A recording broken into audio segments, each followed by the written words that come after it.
Sawadee krap, I'm JP Mestanza, and today is Tuesday, August 27th. You're watching Phuket Extra, brought to you by PVCPhuket.com.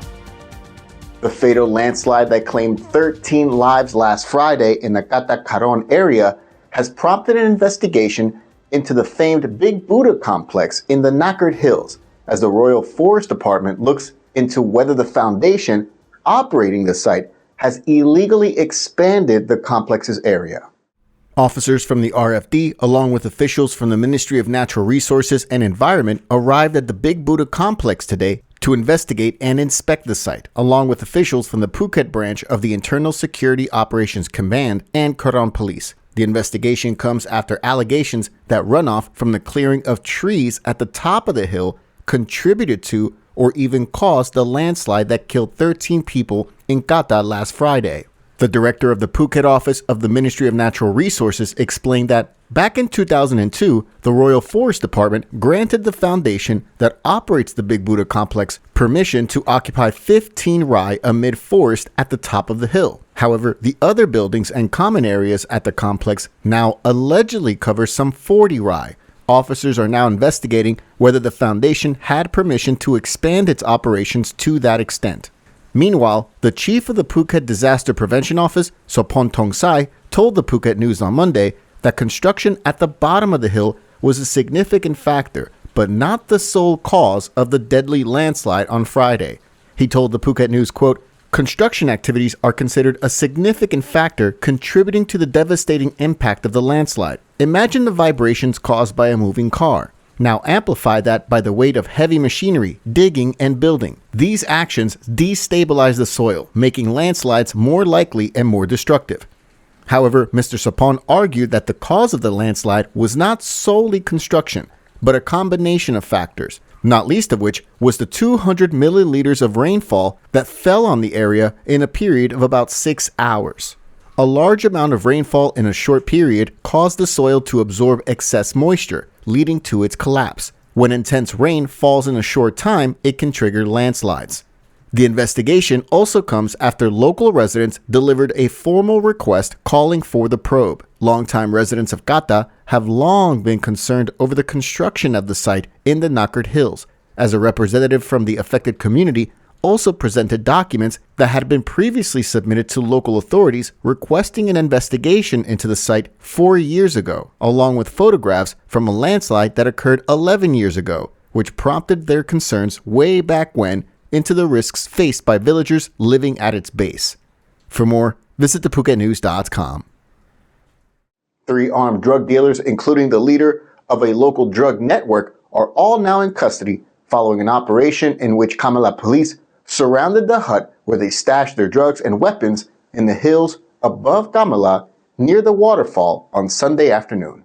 Kamala police officers surrounded the hut near the Bangwan waterfall in Kamala's Mu1 sub-district at about 4 p.m. on Sunday, acting on a tip-off. During the operation, police were able to arrest the 3 armed men, including local drug kingpin Bang Ying, whose real name was reported only as Jasadapon. During the raid at the hut, they found nearly a half kilo of crystal meth, a .22 caliber rifle, 2 modified BB guns, ammunition, and more. During questioning, Jasadapon confessed to owning the drugs and weapons, according to police.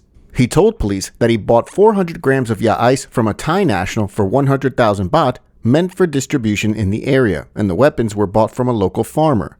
Police also arrested 30-year-old Malaysian national Mohammed Helmi bin Jasni and a man identified only as Pratip Ayu. All 3 suspects were taken to Kamala police station where they were charged.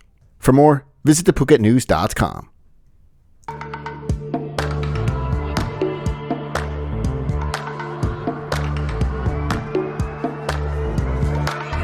I was sure that it'll be easier to clear you from my mind. I wish you fall out from the window, take a bad trip to the ground.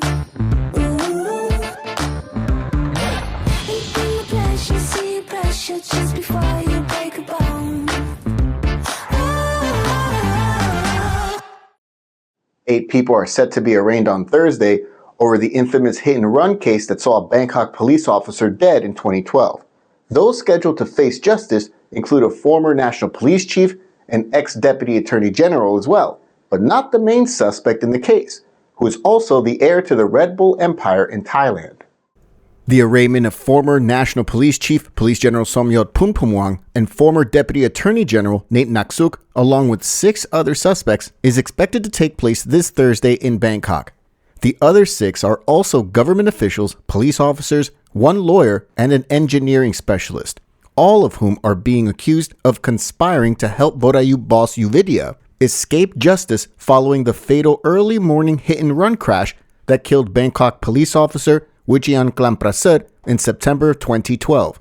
The car did speed off, but police followed a trail of oil and brake fluid to the Yuvidya family's luxury compound on a nearby side road. Vodayut is the grandson of Chaleo Yuvidya, one of the creators of the globally famous Red Bull brand. Forbes magazine puts the family's net worth at $20 billion. Somyot Punpumwang, the police chief in 2014 and 2015, and other suspects, they were charged with abuse of power in order to aid an individual to avoid prosecution. Somyot was accused by the National Anti-Corruption Commission last year of involvement in tampering with evidence by altering the record of the speed of the car that Vodayut was allegedly driving at the time of the accident. For years, Vodayut avoided court by not turning up to meet prosecutors. A warrant against them was finally issued in 2017, a few days after he had left Thailand. His Thai passport was later revoked.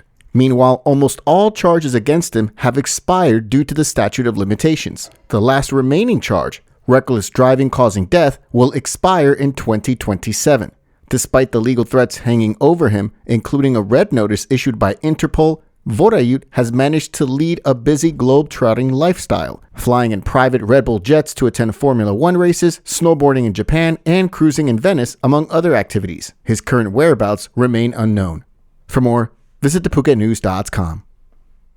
The National Police Chief is now on the island, leading an inspection at the Phuket Check Point in the north of the island. Reports made no mention of any other official duties that the National Police Chief, Police General Torsak Sukimol, would perform while on the island, aside from this inspection. During his visit, Police General Torsak received a briefing on the deployment of the Tachachai Checkpoint Patrol Team, the results of recent operations, the implementation of the Phuket Model Database, and the enforcement of traffic discipline. To boost morale, he distributed supplies to the officers stationed at the checkpoint, encouraging them to continue their diligent work. For more, visit thephuketnews.com. Thanks for catching up on Phuket Extra here today on this Tuesday edition of Phuket Extra, brought to you by pvcphuket.com. Join us again tomorrow. Until then, stay classy, Phuket. Phuket's rapid modernization has made it one of the world's premier holiday destinations. Investors can still buy quality condominiums for as low as $75,000, and luxury properties can go all the way up to $20 million. Condominiums in Phuket are a safe, secure bricks-and-mortar investment, offering foreigners freehold ownership. Call or email Thai Residential, Phuket's #1 trusted real estate advisor, to find your perfect Phuket property.